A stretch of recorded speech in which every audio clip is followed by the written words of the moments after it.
So ನಮ್ಮ ಸ್ನೇಹಿತರು ಅಂದರೆ ಯಾರು ಅಂತ ಹೇಳ್ದಲ್ಲ, ಈ ಹಸು ಇಲ್ಲಿ ಏನಿದೆ ಅಂದ್ಬಿಟ್ಟು ಈ ಹಸು ಬಂದ್ಬಿಟ್ಟು ನನ್ನ ಸ್ನೇಹಿತರು ನಾನು ತುಂಬ ಫ್ರೆಂಡ್ಶಿಪ್ ಮಾಡೋದು.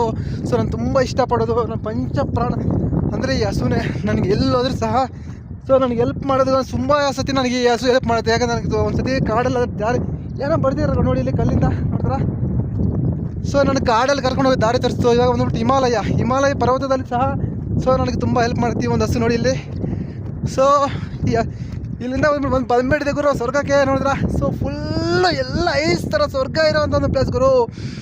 ಈ ಒಂದು ಪ್ಲೇಸ್ಗೆ ಬರೋಕ್ಕೆ ನಿಜವಾಗ್ ಹೇಳ್ತಾ ಇದ್ದೀನಿ, ನೀವು ಕೇಳ್ಕೊಂಡು ಬಂದಿರ್ಬೇಕು ನಿಮ್ಮ ಲೈಫಲ್ಲಿ, ನಿಮ್ಮ ಜೀವನದಲ್ಲಿ. ಸೊ ನೋಡಿ ಹಿಂಗಿದೆ ಸ್ಪೀಡ್ ಆಯ್ತು ಗುರು, ಫುಲ್ ಡೌನು. ಹೆಂಗೆ ಅಂತ ಇಷ್ಟೇ ಡೌನು, ಫೆಂಟಾಸ್ಟಿಕ್ ಆಗಿರೋಂಥ ನಮ್ಮ ಪ್ಲೇಸು. ವಾವ್ ಮನೆ ಬಂದು ಕೂಡ ಓ ನೋಡಿದ್ರಲ್ಲ ಎಷ್ಟು ಡೌನ್ ಅಂತ. ಸೊ ಬನ್ನಿ ಮುಂದೆ ಹೋಗೋಣ.